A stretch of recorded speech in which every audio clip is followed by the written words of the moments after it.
Willkommen bei Wonderworks Podcast, dem Ort, an dem Frauen ihre Stimme erheben, Geschichten erzählen und gemeinsam wachsen. Ich bin Sala Puschnik, Frau, Mutter, Hebamme, Mentorin und Wegbegleiterin für Frauen. In diesem Podcast sprechen wir über Mutterschaft, Weiblichkeit, Körperbewusstsein und die Kraft, die in jeder von uns wohnt. Über die Magie, die uns Frauen ausmacht. Hier erwarten dich tiefgreifende Gespräche, ehrliche Einblicke und Inspiration für deinen Weg als Frau.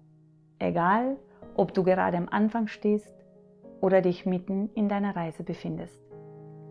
Also lehn dich zurück, atme tief ein und tauche mit mir ein in die Welt von Wonderworks.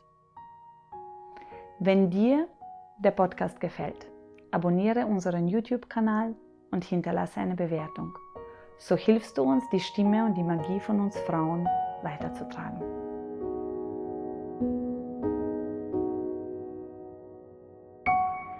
Heute haben wir eine ganz besondere Gästin, Caroline.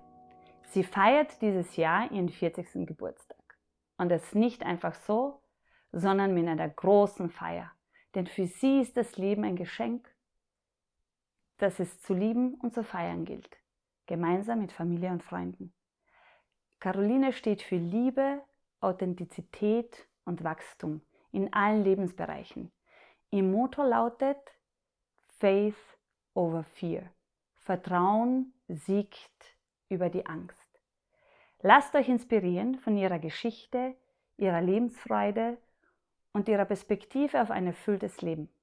Caroline und ich teilen eine ganz besondere Geschichte. Freut euch auf eine ehrliche und inspirierende Unterhaltung über das echte Leben einer Mutter mit all seinen Höhen, Tiefen und unvergesslichen Momenten. Viel schneller, als wir uns beide gedacht haben eigentlich. Und eigentlich haben wir vorige Woche miteinander telefoniert. Und du hast mich gefragt, was ist da, was muss man da, was darf man da oder was ist das? Und jetzt bist du da. Und ich bin so dankbar, dass es so ist. Und ich bin in großer Vorfreude auf das, was unser Gespräch uns jetzt hinführen wird. Kennengelernt haben wir uns 2019 im Geburtsvorbereitungskurs. Genau. Damals warst du mit deiner ersten Tochter schwanger. Und das letzte Mal gesehen haben wir uns am Ende vom Wochenbett vor 1,5 Jahren, als wir eine Masche über das Wochenbett von deiner zweiten Tochter, Alva, gemacht haben. Genau. Wir haben einiges miteinander erlebt. Es hat aber schon ein Leben vor mir in deinem Leben gegeben und danach.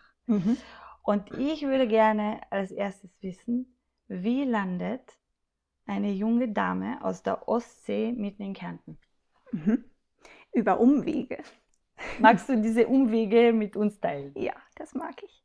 Genau, ich bin aufgewachsen in einem ganz kleinen Dorf in Norddeutschland, auf einem Bauernhof und mit 2 älteren Schwestern und Mama und Papa. Es war sehr traditionell und auch sehr bodenständig. Und wir waren ja nun 3 Schwestern und wir 3 hatten immer das Gefühl, wir müssten doch eher ein Junge sein. Und so haben wir auch alle 3 viele Jahre gelebt, wir Schwestern. Bis wir dann alle so unsere eigenen Wege gefunden haben, damit umzugehen. Aber das war auf jeden Fall eine Prägung in der frühen Kindheit. Durchbeißen, männlich sein, davon was geprägt. Wann würdest du sagen, war es in deinem Leben dann so, dass dir das bewusst wurde? Dass du das bewusst wahrnehmen konntest, okay, da komme ich her. Da gibt es auch eine andere Welt, die ich eigentlich noch nicht gekannt habe oder die ich entdecken darf. Was hat dich da geprägt oder was hat dir diese neuen Perspektiven eigentlich eröffnet? Das war die Entfernung, als ich nach Wien gezogen bin, 2009. Und erst dieser Abstand hat es eigentlich ermöglicht, dass ich eine andere Sichtweise auf mich selber bekomme. Und mich einfach nochmal komplett neu entdeckt habe. Genau, es war diese wunderschöne Stadt und ich kam als kleines Mädchen vom Land und hatte mein Bachelorstudium in Agrarwissenschaften in Norddeutschland abgeschlossen und wollte jetzt in die große Stadt. Bin mein Schuster bleibt seinen Leisten treu. Ich bin dabei geblieben. Also ich bin auf die BOKU, auf die Universität für Bodenkultur, und habe dort begonnen meinen Masterstudiengang in Pflanzenwissenschaften. Und war in dieser großen Stadt und habe einfach so viel mehr entdecken dürfen und so viele interessante Menschen kennengelernt. Die Umgebung allein ist so inspirierend. Und ich habe mich einfach dort neu gefunden. Genau. Das war eine tiefe Transformation von dir. Hast du da auch deinen jetzigen Partner kennengelernt? Thomas? Genau. Und ist er eigentlich der Auslöser dafür, dass du jetzt in Kärnten wohnst? So ist es, genau. Ja. Wie war dann die Entscheidung, von Wien nach Kärnten zu gehen? Kärnten ist doch auch wieder kleiner als Wien. Da waren noch verschiedene Zwischenstationen. Wir sind oft umgezogen und sind dann aber aus beruflichen Gründen von Thomas nach Kärnten, und ich bin dann gefolgt. Und muss sagen, habe mich aber vom allerersten Moment in Klagenfurt total wohl gefühlt und auch willkommen. Und hatte einen sehr guten Start und habe dann auch bald hier einen Job gefunden und ganz inspirierende Arbeitgeber gehabt, die dann auch Teil waren meiner weiteren Transformation. Und dann warst du bei mir im Geburtsvorbereitungskurs. War diese Schwangerschaft, deine erste Schwangerschaft, eine bewusste Entscheidung, dass du gesagt hast, du wünschst dir sehr, Mutter zu werden? Oder hat euch Helena überrascht? Wir haben uns das sehr gewünscht. Es gab auch vor Helena ein Kind, was nicht zu uns gekommen ist. Das heißt, ihr habt auch noch ein Sternenkind? Genau. Und dementsprechend war es unser größter Wunsch, dass sie heil bei uns ankommt. Wie viel Abstand hat es da dazwischen gegeben? Das war nur ein halbes Jahr. Das war ein halbes Jahr. Das heißt, die Sehnsucht war schon sehr groß. Wie ist das, wenn man einmal diese Unsicherheit erlebt, dass man sich nicht so ganz, dass man vielleicht ein bisschen dieses tiefe Vertrauen, was man in sich trägt, dass wenn man sich was wünscht, dass der Wunsch in Erfüllung geht und dass das so ist, also wenn man ein Kind früh verliert? Wie ist es dann, wenn man wieder schwanger ist? Wie hast du das erlebt dann? Diese Unbefangenheit, diese unbeschwerte Vorfreude, die war nicht mehr da beim ersten Mal. Es war immer ein bisschen Respekt davor da, dass es auch ganz anders kommen kann. Und noch eine tiefere Achtung vor Leben, vor dem, was ist? Absolut. Viel höheres Bewusstsein, viel größere Dankbarkeit. Und wie würdest du diese Zeit beschreiben, als die Helena unter deinem Herzen immer größer geworden ist? Wie war es, das erste Mal schwanger zu sein? Ich habe es geliebt. Vom ersten Moment an. Es war nicht immer körperlich beschwerdefrei, aber das zeigt einem ja auch einfach gewisse Themen auf, die man anschauen darf. Und ich habe es geliebt, dennoch. Was für Themen hast du dir da angeschaut? Ist dir das noch bewusst, was sich da geöffnet hat? Bei Helena war das natürlich noch, das war die erste Schwangerschaft, eher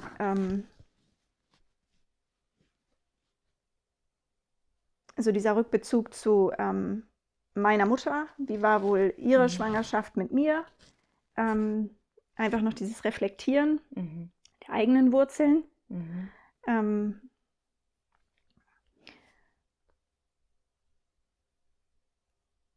Hast du mit deiner... Ja? So, ich will dich nicht unterbrechen. Das war viel, viel körperliche Vorbereitung für mich auch einfach, weil mir bewusst geworden ist, da wächst einfach ein Kind, was von mir abhängig ist und von dem, wie mein Körper es bettet.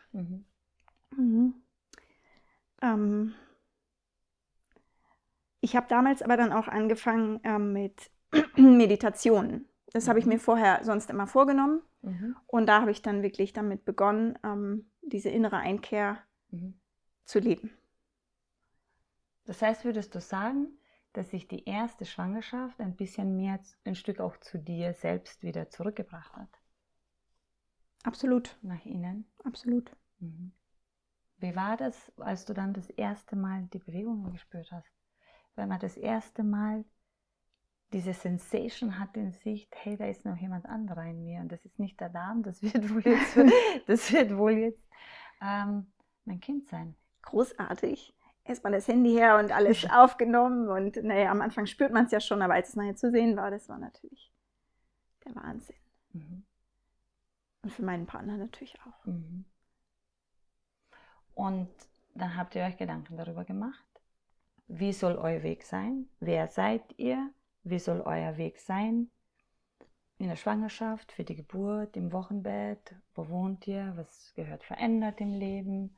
Und wie ist es euch da gelungen, diesen Weg zu gehen? Es ist uns nicht gut gelungen.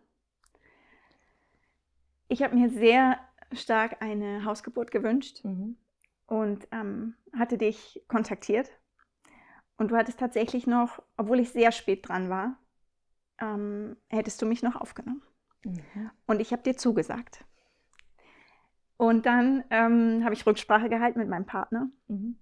Und dann kam diese Unsicherheit von ihm und auch einfach ein Stück weit Sicherheitsbedürfnis, es doch vielleicht in einer Klinik zu entbinden.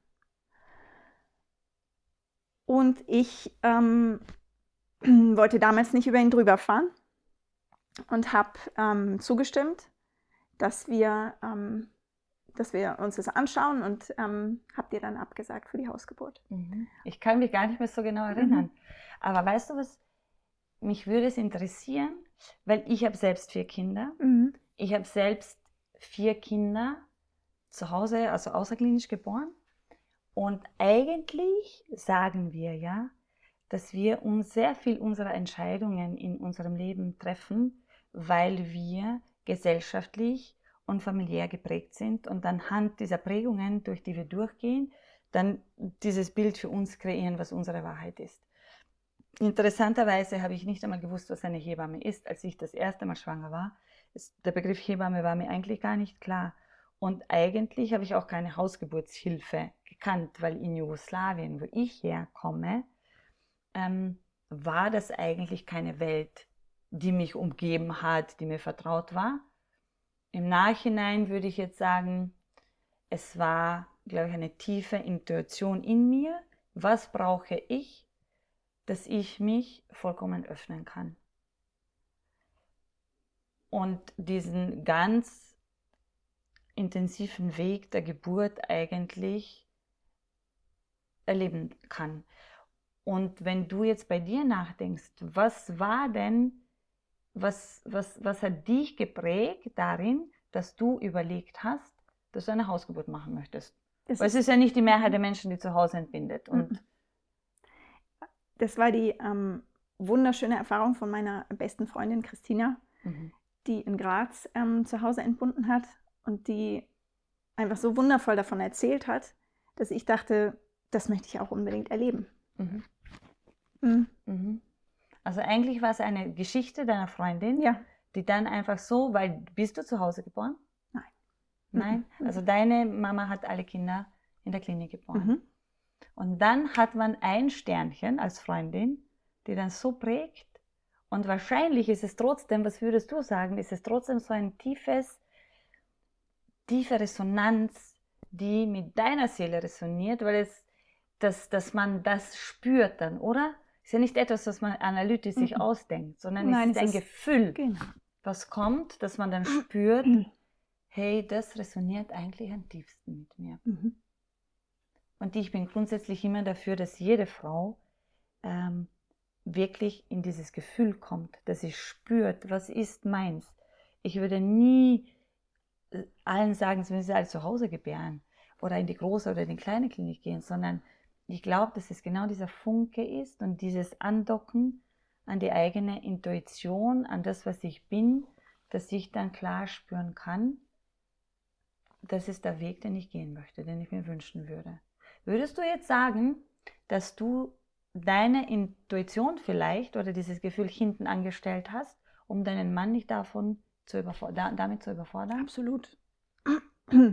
Was ist damals in dem Moment bewusst? Ich war mir dessen komplett bewusst, nachdem wir bei dem Kennenlerngespräch in der Klinik gewesen sind. Mhm. Ich bin Tränen überströmt daraus und habe gesagt, ich kriege mein Kind eher an den Baum, als dass ich da reingehe. Mhm. Was war die Situation zum Beispiel? Was hast du da gefühlt, dass du gewusst hast, das ist jetzt nicht dein Platz? Kannst du das noch abrufen? Kannst du dich daran erinnern?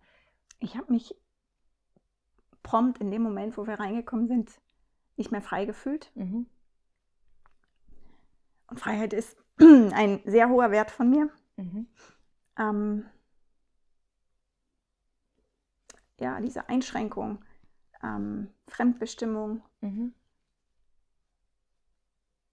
was mich langfristig dann in eine Opferhaltung gebracht hat nach meinem Geburtserlebnis. Mhm. Magst du das teilen? Mag ich. Nach dieser wunderschönen Schwangerschaft mit Helena sind wir in der Nacht, als es losging, dann eben nach St. Veit gefahren. Und es ging reibungslos, es war Ruhe, das war wunderschön. Also wir kamen und es war Ruhe, weil es ja Nacht war, es war nicht der Tagestrubel und dementsprechend war ich sehr dankbar. Und es war auch ein Raum frei, obwohl es eine sehr volle Nacht gewesen ist. Bis dahin schon. Es waren jetzt die frühen Morgenstunden, als wir dann dort waren. Und du hast die Kraft schon gut gespürt in dir, die Geburtskraft. Genau. Ich war auch schon eröffnet, also die Phase ist gewesen. Sie sagte, okay, das wird schnell gehen, ich gehe noch einmal nach nebenan. Sie ist ungefähr gleich weit wie du, so nach dem Motto, mal schauen, wer schneller ist. Dann kam es zu vielen Interventionen. Ich kürze es ab, denn wenn ich jedes Detail erzähle, dann komme ich zu tief rein. Und dann entscheidend war nachher, dass meine Venen aufgehört haben. Meine Venentätigkeit hat ausgesetzt, nachdem meine Fruchtblase gesprengt worden ist, gegen meinen Willen. Dann wurden mir natürlich Venenmittel angeboten, die ich nicht haben wollte. Es war dann ein Geburtsstillstand. Ich habe sie dann doch irgendwann genommen. Dann ging es weiter, aber es war einfach nicht mehr, es gab keinen Fortschritt mehr. Das Kind ist wieder hochgerutscht. Es war schon auf Null und ist dann wieder zurück ins Becken gegangen. Und dann haben sie es noch versucht mit dem Christella-Handgriff. Also ist die Assistenzärztin auf mich draufgesprungen und in dem Moment hat es bei Tom, bei meinem Mann, dann auch Klick gemacht.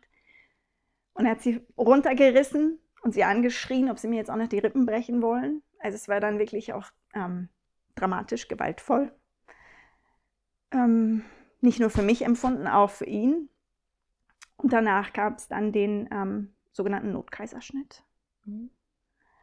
Gehen wir vielleicht an den Punkt zurück. Ich kann mir das sehr gut bildlich ausmalen, wie sich das abgespielt hat. Aber wenn du so nach innen gehst, in dich hinein, wenn es dann zu diesem Stillstand gekommen ist, würdest du sagen, dass es einen Moment gegeben hat, wo du keinen Kontakt mehr zu dir gehabt hast? Ja. Wo du einfach abgeschnitten hast und... Ich wollte am liebsten weglaufen. Ja. Am liebsten, wenn ich es körperlich irgendwie gekonnt hätte. Ich war aber wie gelähmt. Und das ist unter der Geburt natürlich nicht das, was man braucht. Und dann kam es zum Notkaiserschnitt. Und dir ging es dann gut, weil den Umständen genau, den Umständen entsprechend ging es uns gut. Helena geht auch. Nur mental und körperlich war ich eine andere. Gleich ab dem ersten Moment. Wie war es für deine Seele möglich, dann nach der Geburt im Wochenbett, das alles, was du erlebt hast, zu integrieren? Ich habe nur geweint. Ich hatte Gott sei Dank eine wunderbare Hebamme. Katharina Butulen hat uns begleitet. Auch mit dieser Trauer. Am Anfang habe ich versucht, stark zu sein. War ich ja gewohnt. Man hat es mir nicht angemerkt, bis ich dann eben einmal quasi das nicht mehr halten konnte. Und dann konnte sie uns da auch gut durchbegleiten. Und hast du dir erlaubt zu sagen, dass es nicht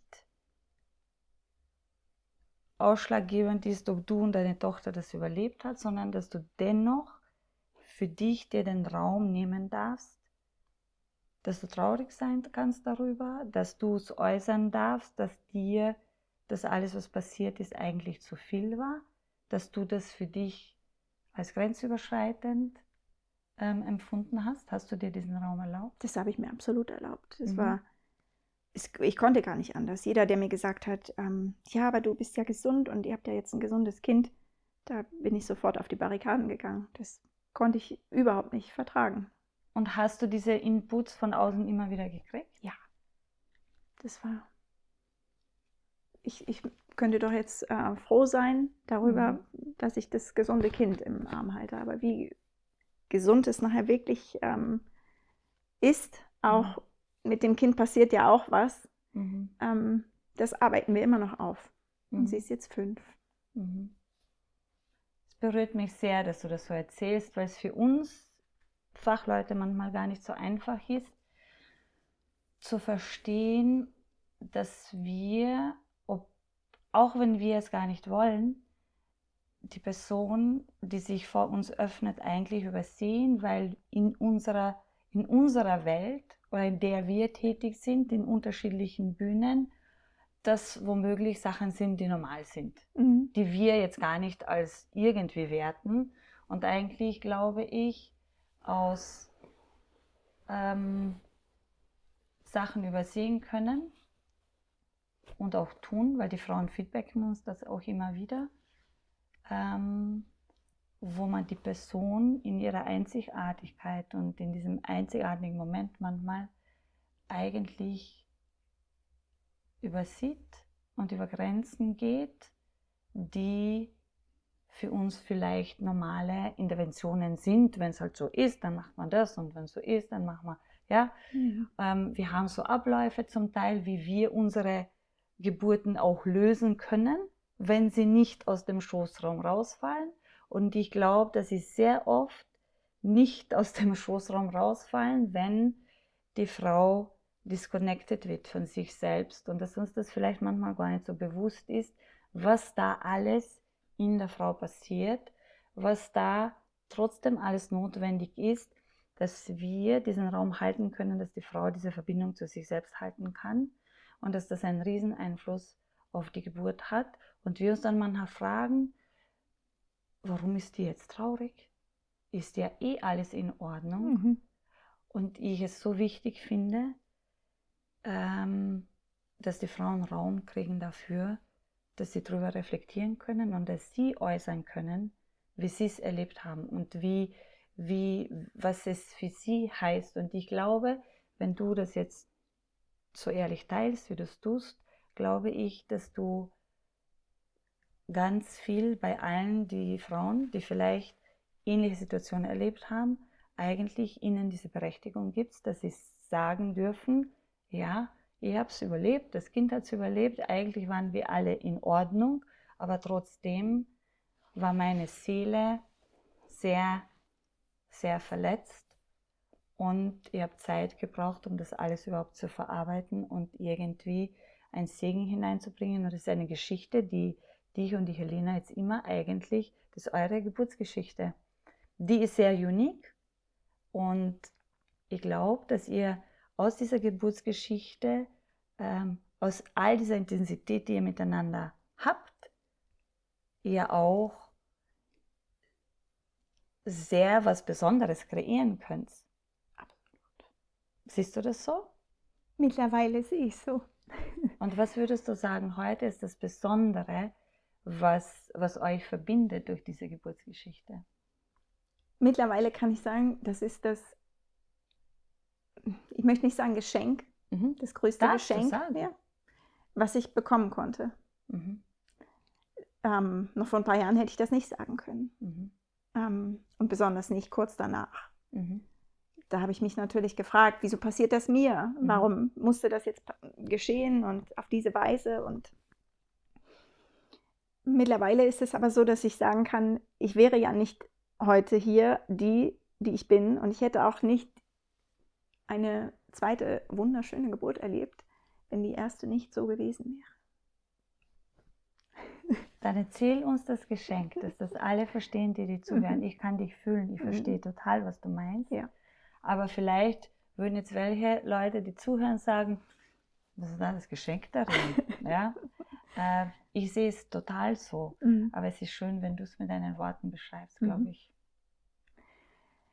Ich war in dieser kompletten Opferhaltung drin und habe selber gemerkt, in dieser Depression kann ich nicht stecken bleiben. Das bringt uns als Familie nicht weiter. Es bringt uns ja eher weg voneinander. Also habe ich entschlossen, ich mache eine Ausbildung zur Mentaltrainerin und versuche es über mich selbst zu therapieren, quasi, weil ich wollte mich selbst wieder ermächtigen.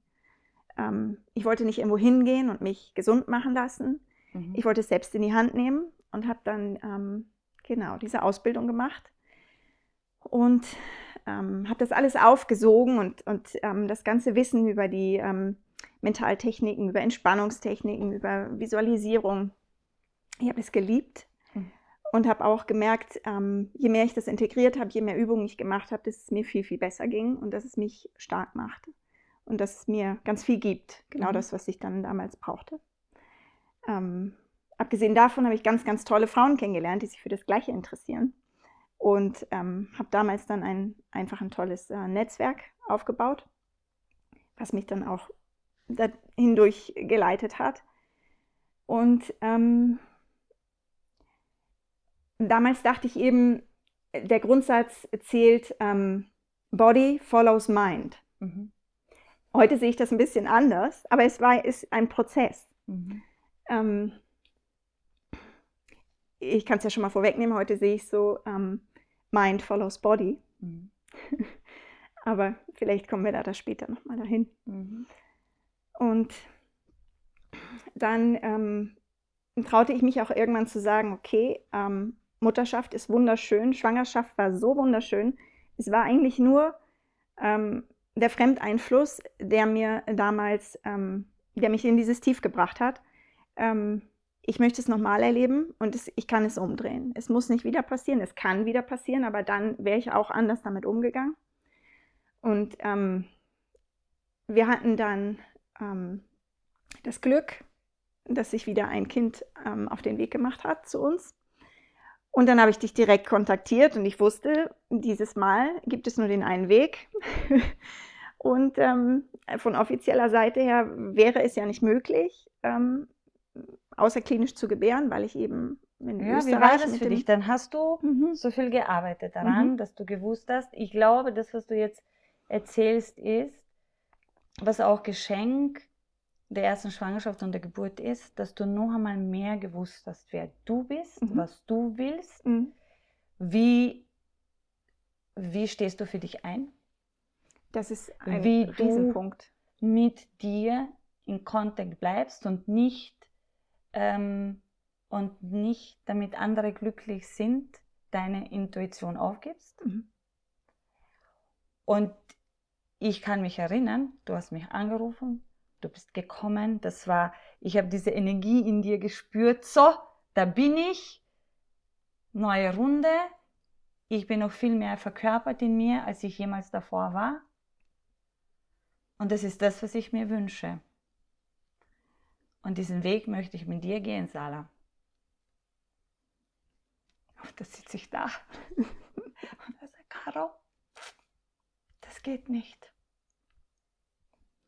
Da war für mich natürlich erstmal... Wie war das für dich?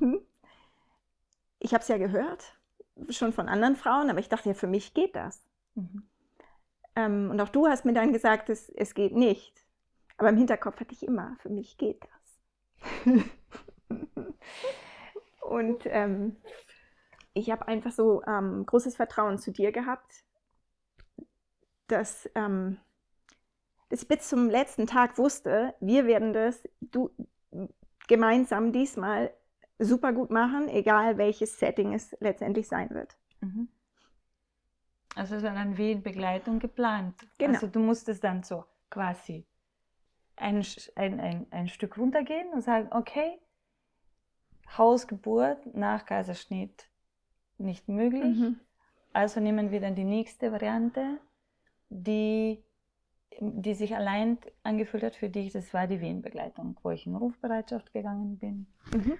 Und ich war für mich das Allerschönste ist, wenn ich eine Frau auf ihrem Weg begleiten darf und die Frau weiß, was sie will. Die Frau committet sich für sich selbst jeden Tag, wo sie diesen Weg geht, weil ich kann es ja nicht machen. Ich kann ja nur da sein und den Raum halten. Aber für mich ist das Allerschönste, wenn ich sehe, dass die Frau das macht. Weil es geht ja nicht um mich, es geht ja um die Frau.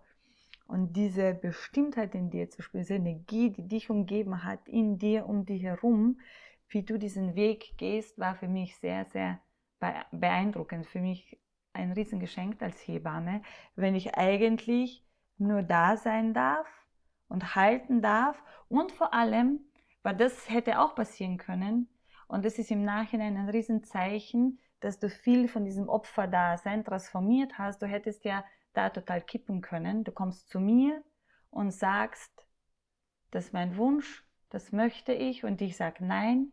Und da hast du da große Entscheidungen, die du bewusst oder unbewusst treffen. Also wenn es unbewusst ist, gibt es eher in die alten Muster hinein, sagen eben, oh Gott, ich bin so arm und es geht jetzt nicht. Und dann verändert man sofort die Energie, die man in sich hält.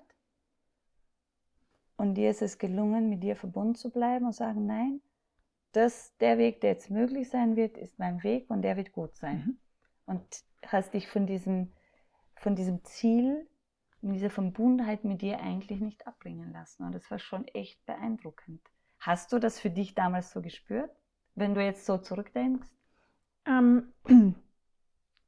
ich, aber natürlich auch durch deine Worte. Und du hast gesagt, das Wichtigste ist, egal wie das Setting nachher ist, du hast, glaube ich, ein anderes Wording benutzt, aber solange ich in Verbundenheit mit dem Kind bleibe und mit dir und selbst. mit mir selbst. Mit deinem inneren Kind auch letztendlich.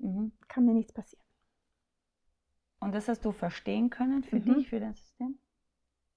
Im Hinterkopf hatte ich trotzdem, es wird für mich einen Weg geben. Und wie war es dann, bevor du zu mir gekommen bist, warst du ja schon ganz klar, das ist dein Weg. Mhm.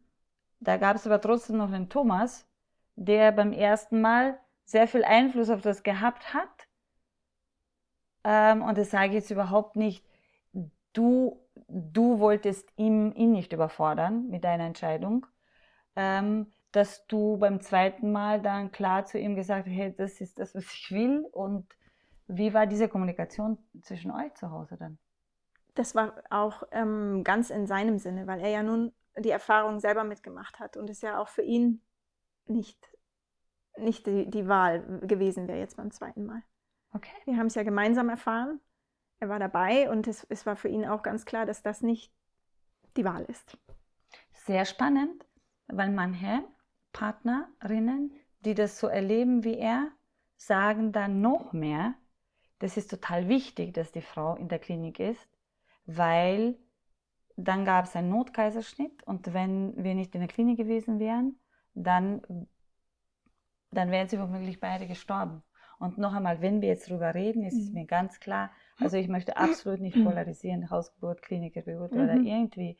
Aber das ist das, was sehr viele Leute speichern dann, dass sie sagen, oh, Gott sei Dank waren wir da. Das heißt, für ihn war das nicht so.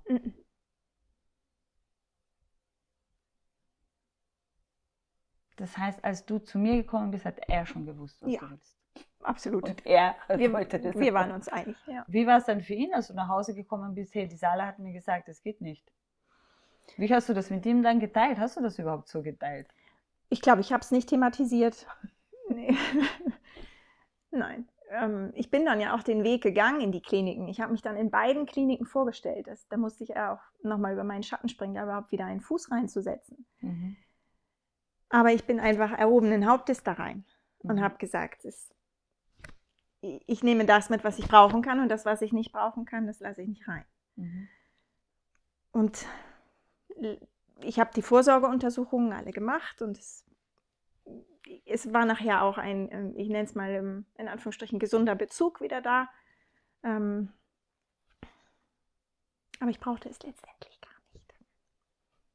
Magst du deine Geschichte teilen? Ja. Die ist ja sehr besonders. Das erlebt man ja auch als Hebamme nicht jeden Tag. Und immer, ich betreue gerade in der Nähe eine Familie jetzt. Das heißt, es passiert mir dann immer, wenn ich so viele Familien betreut, und ich weiß natürlich, wo sie wohnen, falls sie noch dort wohnen. Und sehr oft ist es so, wenn ich dann die gleichen Wege habe, dann denke ich an diese Geschichten, die ich mit diesem Weg verbinde. Ja? Und ich fahre jetzt regelmäßig Richtung Galizien, und ich persönlich ich weiß genau, an welcher Stelle ich war, als mich damals der Anruf vom Thomas erreicht hat. Weil ich gedacht habe, okay, Universum, du wirst schon wissen, warum und wie. Und jetzt erzählst du. Genau, also mit der Alva war es dann so, dass sie sich am 6.6. Auf den Weg gemacht hat, wieder in den frühen Morgenstunden. Und ich war diesmal, es hat ähnlich begonnen. Ich hatte also das Gefühl, okay, ich weiß jetzt irgendwie, was kommt. Und ich hatte das Gefühl, mein Körper ist diesmal noch viel besser darauf vorbereitet. Aber natürlich auch mental, keine Frage. Und dann habe ich die ersten 1,5 Stunden eigentlich für mich selber verbracht und war erstmal schön duschen und habe mir was angezogen. Und du hast diese Kraft schon gespürt, wie sie kam? Absolut, also es waren die ersten Wehen. Es kam rasch. Also ich bin aufgewacht, es kamen die Wehen, und ich dachte, okay, ich gehe jetzt duschen und schaue, ob es vorübergeht oder ob es stärker wird. Und es wurde stärker. Und dann habe ich zuerst dich angerufen, bevor ich irgendwen wach gemacht habe. Und habe gesagt, Sarah, ich glaube, es geht los und du müsstest losfahren. Und du hast gesagt, ja, Caroline, wie lang ist denn die Wehentätigkeit? Und ich habe gesagt, ja, jetzt ich spüre es seit einer Dreiviertelstunde. Ja, ich glaube, wir haben noch Zeit. Ich möchte dich nicht stören, und ruf mich an, wenn du das Gefühl hast, du brauchst mich wirklich.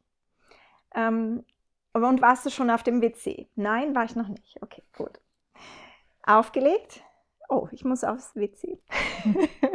So, und danach wurde die Wehentätigkeit schlagartig mehr. Und ich habe dich, ich glaube, 10 Minuten später angerufen. Habe gesagt, Sarah, ich glaube, du musst bitte wirklich losfahren. Und dann hast du dich auf die Sorgen gemacht. Dann habe ich meinen Mann geweckt, und er dachte, ich wecke ihn für die Arbeit. Bis er mich dann gehört hat. Und, da hast du schon tönen müssen, ne? Ja, genau. Das heißt, es kam dann? Es kamen ganz kräftige Wellen, und es war wunderschön zu spüren. Und ich habe mir während der ersten Geburt so gewünscht, dass es kraftvoller wird und dass ich dorthin komme.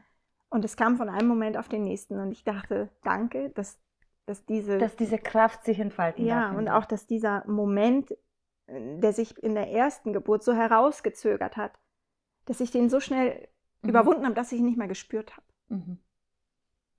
Und dann haben wir geschaut, dass Helena zu Oma kommt und dass Thomas ganz für mich da sein kann. Und dann hat er mit dir telefonisch immer Kontakt gehalten und dich informiert, was los ist und wie es uns geht. Und ich glaube, du bist so schnell gefahren, wie du konntest. So viel Zeit haben wir sowieso nicht zum Reden gehabt. Ja, genau. Mhm.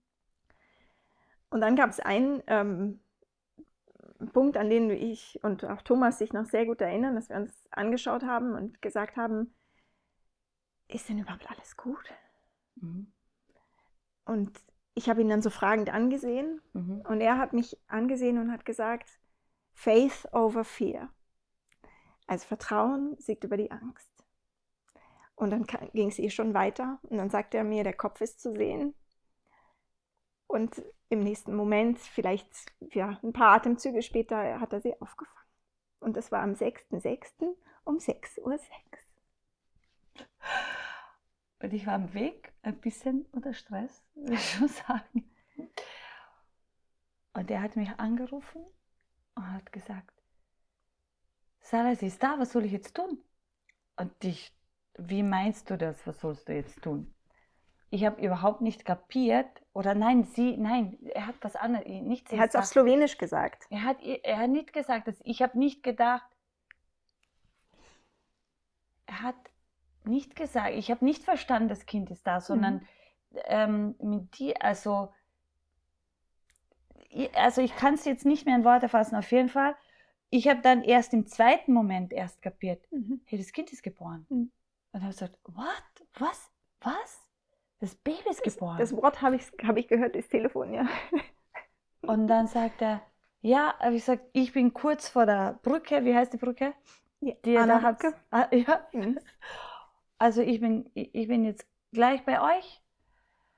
Und dann bin ich natürlich noch schneller gefahren. Und dann, also was man aus Hebammen-Dasein oder aus der Geburtshilfe weiß, wenn ein Kind, also unser Problem in der Geburtshilfe sind nicht die Kinder, die der Frauen aus dem Schoßraum rausfallen, sondern eher die nicht rauskommen. Also ich für mich habe gewusst, es ist alles gut, weil sonst kann das nicht passieren. Und als ich dann beim Haus eingefahren bin, mein Koffer raus, nicht einmal Koffer, ich glaube, ich habe nur die Handschuhe rausgezogen und dann gehe ich rein und dann schaue ich in Wohnzimmer hinein, dann schaue ich in Schlafzimmer hinein. Du warst nirgendwo? Und dann habe ich gedacht, und dann schaue ich und sage, Thomas, wo ist sie denn? Wo hast du sie hingelegt? Sagt, sie ist noch am Klo. Und dann werde ich diesen Blick, das passiert mir immer wieder noch, wenn ich vorhin zur Klo reinschaue. Dann mache ich die Tür auf und dann guckst du hältst dein Baby im Arm und schaust mich mit so großen blauen Augen an. Und dann sagt Caro, was machst du da am Klo noch? Sie ist da. Und das war für mich ein Moment, der uns, glaube ich, für immer verbinden wird. Also für mich ist es definitiv so wie es ist tatsächlich ein Wunder passiert. Mit diesen Augen, mit dieser Seligkeit, wenn man jemandem erzählt, ich habe mein Kind allein am Klo gekriegt zu Hause, dann würden die sich ausmalen, oh Gott, das ist Horror, das ist Stress, das ist jetzt, ich weiß nicht was alles. Für mich, und deswegen bin ich sehr gespannt, was du jetzt sagst, für mich war das so ein heiliger Moment, diese Klotür aufzumachen und dich da mit diesen Strahlen zu sehen, für mich ist in dem Moment tatsächlich, also es gibt immer wieder so Punkte, die spielen in meinem Leben nicht nur unter der Geburt, wo alles stehen bleibt, wo sich die Zeit ausdehnt, wo ich das Gefühl habe, man ist in total einer anderen Zeitdimension unterwegs und wo sich Zeitrechnung aufhebt. Das war so ein Moment, wo ich deine blauen Augen mit dem Baby gesehen habe am Klo. Wie war es für dich? Für mich war es natürlich ganz genau gleich. Es war das schönste Geschenk, was ich mir nur hätte vorstellen können. Und ich wusste, du bist unterwegs. Es war alles in Ordnung. Ich muss nur noch erwarten, dass du kommst und den Moment genießen. Und das habe ich eigentlich, warst du in tiefer Kontemplation auf der Toilette mit deinem Baby und ist für dich auch die Zeit stehen geblieben und hast gesagt, du wartest, bis ich komme, du gehst da nicht runter. Ja. Das war nie das Thema, dass du jetzt da runtergehst, weil es war auch die Tür zu. Du warst wirklich allein da drinnen. Mhm. Es war wunderschön. Es war ja. Mhm. Mhm. Ja, danke. Danke, dass ich da dabei sein durfte. Und er hat gesagt, Caro, das hast du gut hingekriegt. Danke.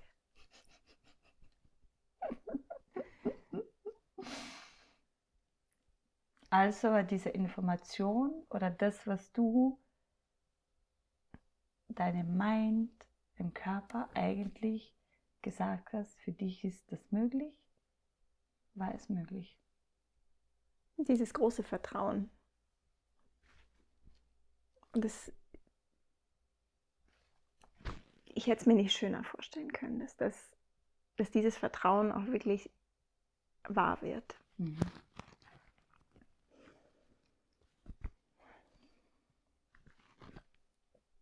Und was hat diese Geschichte, die du mit der Alva hast, für dich als Frau verändert?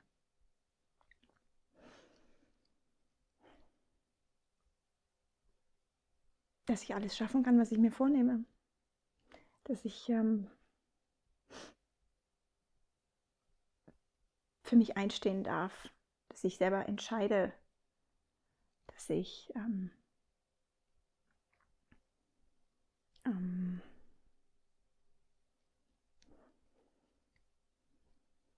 mit mir verbunden bleibe. Mhm. Vorhin habe ich es schon angesprochen, Body follows Mind. Es ist auch viel mehr, dass das Mind dem Body folgt. Also dieses, wenn man es im Körper spürt, wenn man es verkörpert, dass es dann beginnt sich zu materialisieren. Und würdest du glauben, jetzt nicht nur Bezug auf Geburtshilfe, auf die Geburt, sondern dass dass du diese noch tiefere Verkörperung in dir erleben darfst, dass du das Muster, was du in dir getragen hast, oder Imprint an Opfer sein, in Opferrolle zu gehen, noch tiefer transformiert hast dadurch? Ja. Kommt es manchmal noch so irgendwo hoch, wo es dir bewusst ist, da bist du wieder, ich kenne dich, aber eigentlich... Es klopft immer wieder an.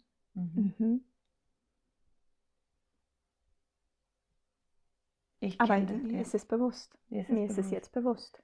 Ja, ich kenne es ja auch ganz gut von mir. Also es kommt noch immer wieder.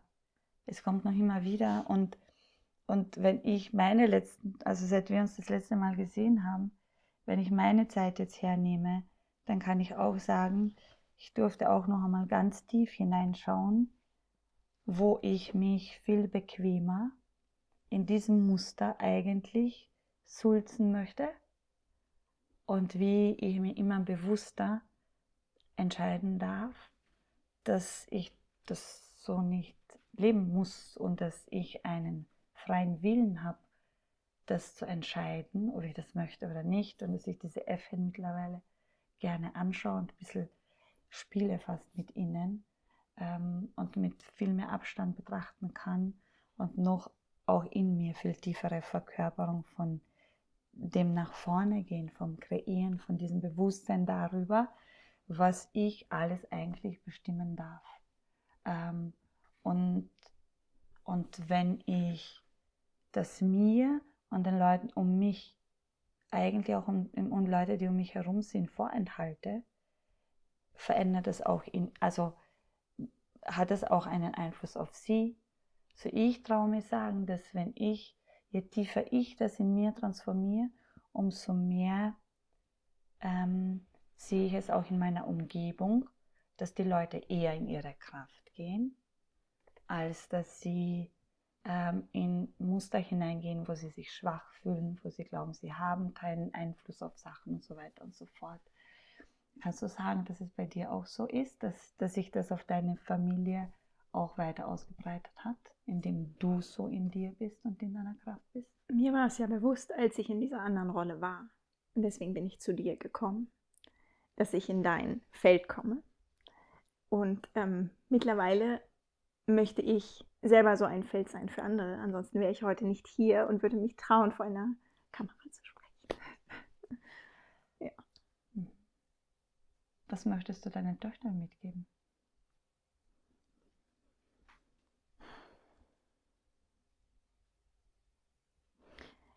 Dass sie als Frauen weiblich sein dürfen. Was heißt es für dich, weiblich sein dürfen? Weiblich sein dürfen. Ich habe es mir ja jahrelang nicht erlaubt. Und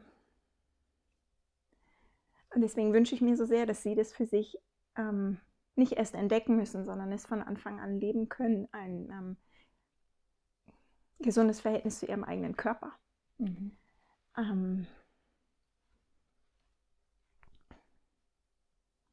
Liebe zu zeigen,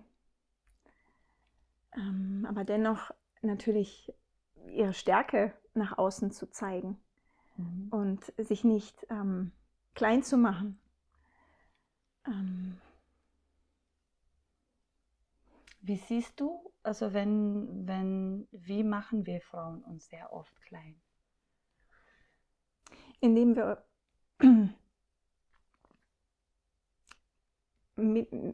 Dinge mit uns machen lassen. So, ich beziehe es auf mich. Bei mir war es so, indem ich habe Dinge mit mir machen lassen. Und seitdem ich das nicht mehr tue und für mich einstehe, macht es einen riesen Unterschied. Also macht es auch diesen Shift, wenn ich aus diesem Opferdasein rausgehe? Weil immer, wenn ich in Neediness gehe oder im Vergleich gehe oder in den Spiegel schaue, und denke, das ist nicht schön, was ich da sehe, das gefällt mir nicht, das muss anders sein. Und würdest du sagen, dass das Starksein einer Frau das ist, all das anzunehmen, was uns ausmacht auch, und auch Schwäche zuzulassen und Gefühle zuzulassen, und dass das der Muskel ist, der wertvoll ist und uns viel mehr zu uns selbst als Frau bringt, als wenn wir alles schaffen. Und ich kenne dieses alles schaffen sehr gut, so ist es. Ja, würdest du das so sagen? Du hast es schön formuliert. Und wie hat Thomas, was hat er dich Feedback? Wie betrachtet er dich? Ich meine, du bist eine andere. Du bist also definitiv bist du eine andere, als wir uns das erste Mal kennengelernt haben. Also du hast eine tiefe Transformation eigentlich hinter dir, was die letzten paar Jahre passiert ist. Was macht es mit ihm? Er ist Teil der Reise und es ist für mich wunderschön. Und lässt er sich auf das ein? Ja. Und wie findest du, was ist das, was sein Teil der Reise ist? Was kann er dazu beitragen, dass ihr gemeinsam reisen könnt? Es ist jetzt so, dass sich jeder für sich weiterentwickelt, dass wir aber immer einen Nenner finden, wo wir uns austauschen. Es ist jetzt nicht, dass er sich für die gleichen Themen interessiert oder das da eintaucht, wo ich gerade eintauche. Aber dennoch haben wir das Verständnis füreinander und magst du noch mal neu fragen?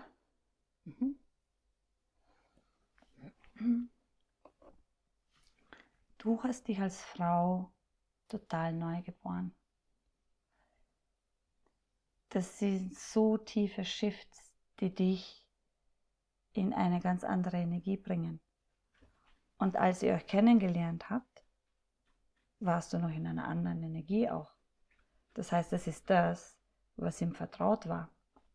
Und ich sehe das, ich meine, ich habe es in meiner eigenen Partnerschaft gesehen und ich sehe es ja auch bei den anderen Paaren, dass es manchmal gar nicht so einfach ist, dass die Partner, vor allem wenn die Frauen durch Schwangerschaft und Geburt werden die katapultiert, wenn sie in ihre Kraft gehen, ich meine, das ist insane.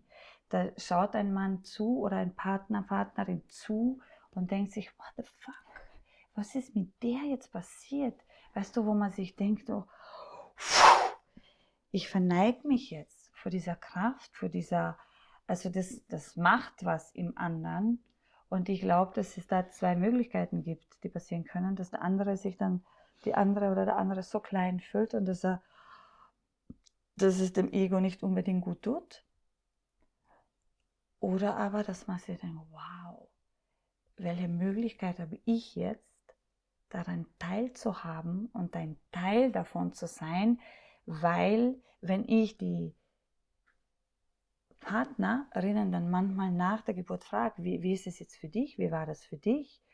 Und dann kommen die sich sehr oft sehr klein vor und sagen, hey, was habe ich denn gemacht? Ich meine, sorry, ich bin nur blöd da gesessen und gemacht habe ich gar nichts. Wo ich natürlich immer weiß, es geht nicht darum, was zu tun, sondern diese Fähigkeit in sich zu tragen, einfach zu bleiben, zu sein und diese Kraft, die sich da vor Augen dieser Person transformiert, einfach beizuwohnen und nicht Angst davor zu kriegen, sondern mit einzusteigen. Und wie ist es eben dem Thomas gelungen, weil du bist ja wie Rakete katapultiert dann, da nicht den Kontakt zu dir zu verlieren, sondern eigentlich da mitzugehen und weil du warst nicht mehr die gleiche, du warst nicht die er primär irgendwann einmal gematcht hat. Mhm. Weißt du? Ja. Wir entwickeln uns parallel weiter. Jeder für sich, aber trotzdem zusammen. Und er kommt mit. Er kommt mit. Er möchte mit und er kommt mit.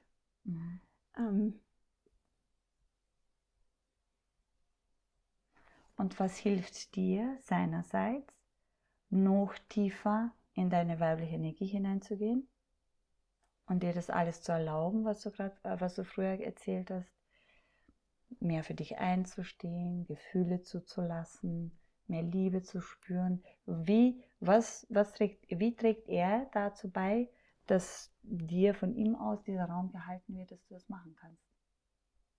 Also ich glaube, für uns als Paar war einfach das Erlebnis dieser gemeinsamen Geburt so besonders und er hatte so großen Anteil. Er hat den Raum gehalten, er hat mich bestärkt, wir waren nur zu zweit. Es war so intim, wie es nur sein kann.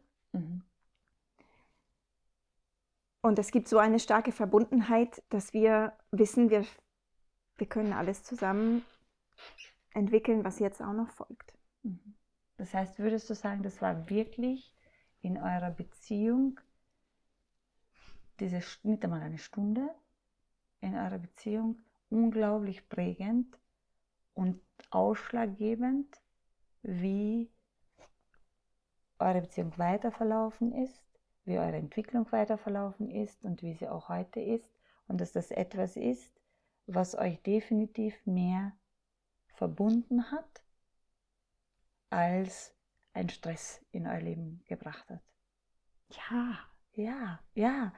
So schön, dass du das sagst und so schön, dass du das erzählst, weil wenn du irgendwo diese Geschichte erzählst, dann glauben die Leute, die selbst in der Situation nicht waren, sehr oft, wahrscheinlich, das ist das Schlimmste, was ihnen jemals passieren kann im Leben. Ich glaube, dass Partner sehr oft genau diese Angst haben, hoffentlich passiert mir das nicht. Hoffentlich bringt die Frau ganz schnell ins Krankenhaus oder ich rufe die Hebamme ganz schnell, weil das Schlimmste, was mir passieren kann, ist, oder es wäre, dass ich allein bin mit der Frau. Und da die Haltung zu bewahren, sich als Paar zu verbinden, ich glaube, das ist tatsächlich ein Riesengeschenk, was euch allen geschenkt wurde durch sie. Riesengroße Heilung, Verbundenheit und Liebe. Danke.